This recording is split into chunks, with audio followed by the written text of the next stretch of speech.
Сәлеметсіздер ме, құрметті тыңдармандар? Ораза кезінде жиі қойылатын сұрақтарға жауап тыңдайық. Бірінші, ораза кезінде крем жағып боянуға бола ма? Дін өкілдерінің сөзінше, терідегі ұсақ тесіктер арқылы ет пен терінің арасына сіңетін заттар оразаны бұзбайды.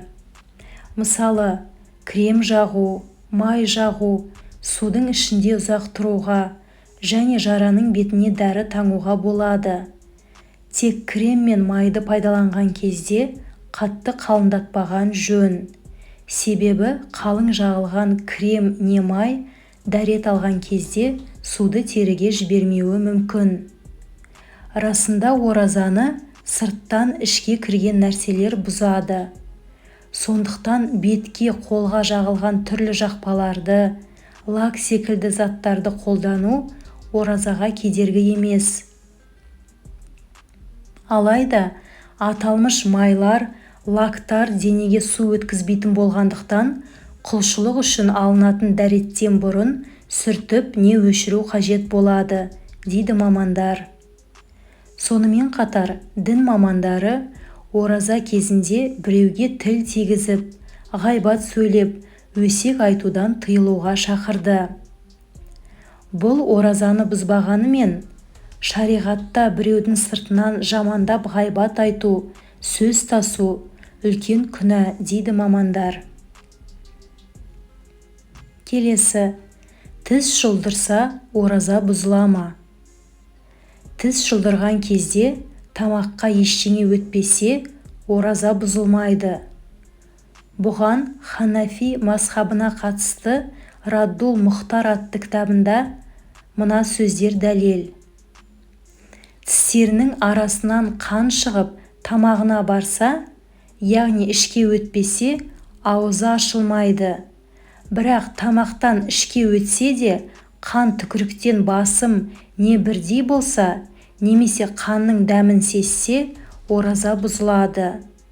Егер қан түкіріктен аз болса, ораза бұзылмайды, делінген. Келесі, ораза кезінде түкірік жұтса не болады? Түкірікті жұту оразаны бұзбайды.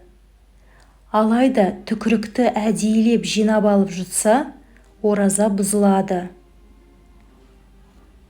Келесі, адам байқамай тамақ жеп, не сусын ішсе, оразасы бұзыла ма? Жоқ, бұзылмайды. Себебі ұмытып ішіп жеу оразаны бұзатын амал емес. Ондай адам оразасын жалғастырады. Әбу Хурайрадан жеткен хадисте, кімде-кім ораза ұстай жүре ұмытып, ішіп жесе, оразасын жалғастырсын. Расында, Алла тағала оны тамақтандырды да, сусындандырды, делінген. Келесі, көзге, құлақ пен мұрынға дәрі тамызу оразаны бұза ма? Көзге дәрі тамызу оразаны бұзбайды. Себебі көз бен ішкі қуыстың, яғни тамақтың арасында байланыс жоқ. Ал құлақ пен мұрынға дәрі тамызу оразаны бұзады. Өйткені екеуінің ішкі қуыспен байланысы, яғни дәрінің тамаққа өтіп кету қаупі бар. Келесі, шаш, тырнақ кесу, бояу оразаға кедергі ме? Шаш бояу, шаш қысқарту, тырнақ бояу оразаны бұзатын жағдайларға жатпайды. Алайда, намаз оқитын кісінің тырнаққа жағылған бояуы дәретіне және ғұсылына кедергі екенін ұмытпаған жөн. Келесі, инемен емдеу оразаны бұза ма? Инемен емдеу оразаны бұзбайды. Бұл мәселені денеге кірген жебе және шаншылған найза мысалдарымен салыстырып қарауға болады. Фиқх кітаптарында мынандай мәселе келтірілген. Садақтың оғы дененің бір жағынан кіріп, басқа жағынан шықса, немесе найзамен шаншып алғанда ішіне жетсе, ораза ашылмайды. Егер найза ішінде қалып қойса, мұнда пікір қайшылықтары туындайды. Дегенмен, ең дұрыс шешім оразаның бұзылмауы. Ораза кезінде инемен емделу қатты қажет болмаса, оны кешкі уақытқа немесе Рамазан айынан тыс күндерге қалдырған абзал делінген. Келесі, антисептик қолдануға бола ма? Антисептиктің құрамында спирт болса да, төтенше жағдай кезінде пайдалануға рұқсат етіледі. Ондай шаралар адамның денсаулығын қорғауға арналған.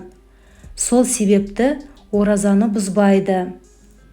Адамның денсаулығына зиян тигізбейтін, қайта қорғайтын дүниелерді біздің шариғатымыз қолдайды, деп түсіндірді Наурызбай Қажы Тағанұлы. Тыңдағандарыңызға көптен көп рахмет. Каналыма тіркеліп, пікір қалдырсаңыздар болады.